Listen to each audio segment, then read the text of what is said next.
So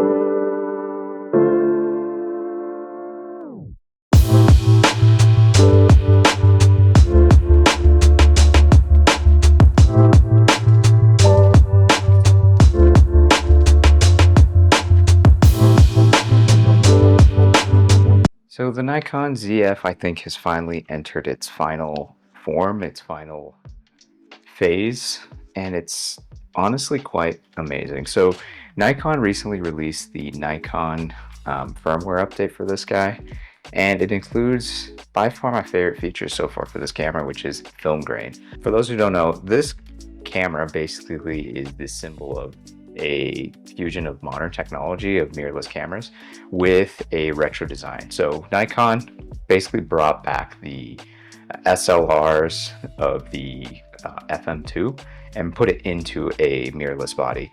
And at first I thought that was kind of it, right? It was basically a simple retro design to kind of get enthusiasts, different people from an enthusiast vibe or an enthusiast line of older cameras into the Nikon ecosystem. And well, but as we evolved, they added things like Nikon recipes, which is kind of like a color profile of allowing you to basically not have to edit JPEGs and have a lot of an idea of what the color would look like in camera before you even edit. But they included one last step, which is film grain. The film grain itself is by far my favorite feature. And for the reason that not only do I not have to edit because of the Nikon recipes, I also don't have to edit this because now I could actually adjust the intensity of the film grain. So let's kind of talk about that. Okay, so what I like is you could actually go into the Nikon menus right here, and all you got to do is go to the menu, and then if you're in the photo shooting area, you actually could go down and almost 2/3 of the way there, you'll see something called film grain, and you could basically toggle it off and on. But there's also a couple different things you could include for intensity. The intensities range from 1 through 6 of how grainy, I guess you want the image. But also, if you go, you could also pick the size of the grain, which is really nice. And that kind of brings me to the greatness, or my favorite thing about this is that it allows you to do so much customizability. Other cameras, I haven't really seen this before other than Fujifilm, but now this is in a Nikon camera. It is only in the Z F, but again, this is also honestly become my favorite go-to camera, not only for just the ease of use, but just for everyday pictures. I don't really do this on my phone, and allowing me to have color control and then film grain control in my camera and then instantly share it, that's really amazing. All right, so let's kind of talk about the results, right, of how these look, but also just talk a little bit about the limitations, right? So let's kind of go through a couple results here. So let's hop on over here. So let's hop over to Lightroom real quick, and I'll showcase a couple of these where I think it looks really good.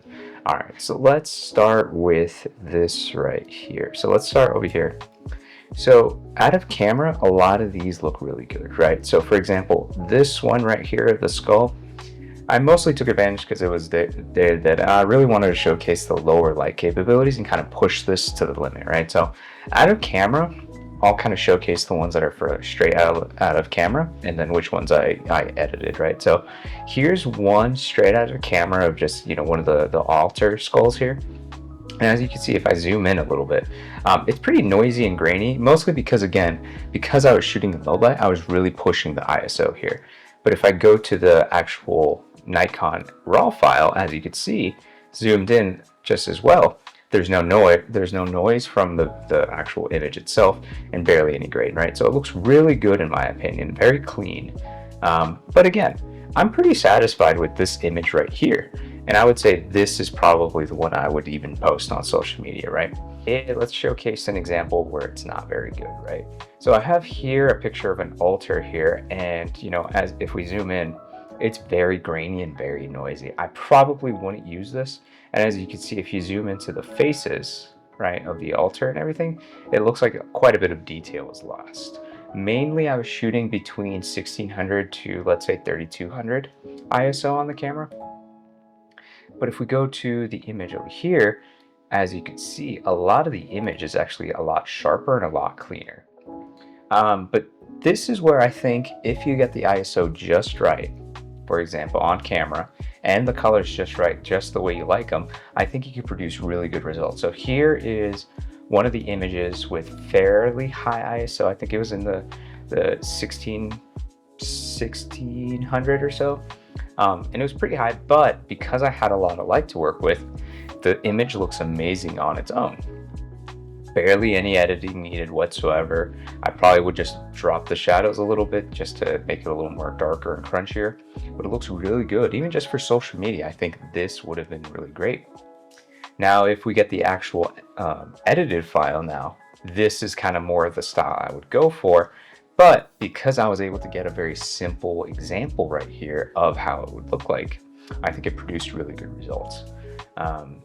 And again, if you don't like the film grain, you could kind of loosen it up and then kind of edit it on Lightroom like I did. I added a little bit of green later on and it still looks really good. So here's one where I don't think it'll work. I didn't push the ISO very high, but I pushed the grain to be very grainy. So I picked almost the highest settings possible for both of them. So the intensity was up and so was the grain detail was on its highest. And as you can see, it's basically destroying the image in my opinion. Personally, I would never really go that high with the grain emulation that it has here, mostly because, as you can see, you'll notice in a second when I switch over to the raw image, I'll recover a lot of those details. So like right here in the dress, it's basically looking flat. But if I go over here, a lot of the details from the dress is really saved from there. But again, the raw files will always have more detail, right? Let's go over another example right here. This one turned out really good on its own. I probably would just maybe push the saturation a little bit and darken the shadows, but on its own, this image looks really good. The film grain looks very natural in this image, right? And if we go to the edited file that I have for raw, it looks even better on its own, of course.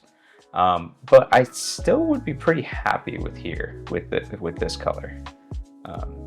But let's go over another example where I think it fails. So here's another place where I think the color profiles, maybe it was the wrong color profile, or it's too much grain or too much ISO gain that I pushed the camera too much. But as you can see, it's really muddy almost. It's too noisy for me to use. And we lost all the detail of her outfit right here, from the face to the headpiece and everything. So we lost a lot of the detail. We wanted to keep that. And if we switch over to the raw file, there's just so much detail there. And I barely added any grain whatsoever. I probably would have added a little bit, but it really added quite a bit of emphasis to it, right? But if you like the darker images, the moodier images, I think that's where you'll realize that these examples I'm about to show are really highlight a lot. So here is, I believe, the JPEG image. I just darkened the shadows a little bit and it looks really nice, right? A lot of the detail were there. And I believe I was shooting with a lower ISO, but I was actually shooting with a lower shutter speed to capture a lot of that light. So this one out of camera looks amazing. I think that's the winner. Now, if we go to the actual image I used in the end, I think I just brought out a little bit more of the detail. But again, out of camera, the image looks really good on its own, and it gave me a lot to work with. If I just needed to quickly share this on social media, I would have just cropped this out a little bit to, let's say, maybe something a little smaller, maybe like a 4:8, and then crop it in something like this. And I would have been happy because on social media, you wouldn't even be able to tell a lot of detail that was lost. But here on a bigger monitor like I have, yes, you could tell that a lot of that detail is lost. But I think this is where, let's go back to this image right here. This is where I think black and white is probably the best. So if I actually go back to this JPEG image and then just switch over to black and white, I think this is where the monochrome is really gonna, find a lot of people to be very satisfied with the color. So on its own, as you can see, the film grain black and white is adding so much color to it. And it really brings a lot of life to it. So I think this is where the film grain for the Nikon images look the best. And if we go here and do the same thing, black and white, it does bring out a little bit more detail, but if you put these side by side, honestly, they're really good. on their own, and I'm really happy with this.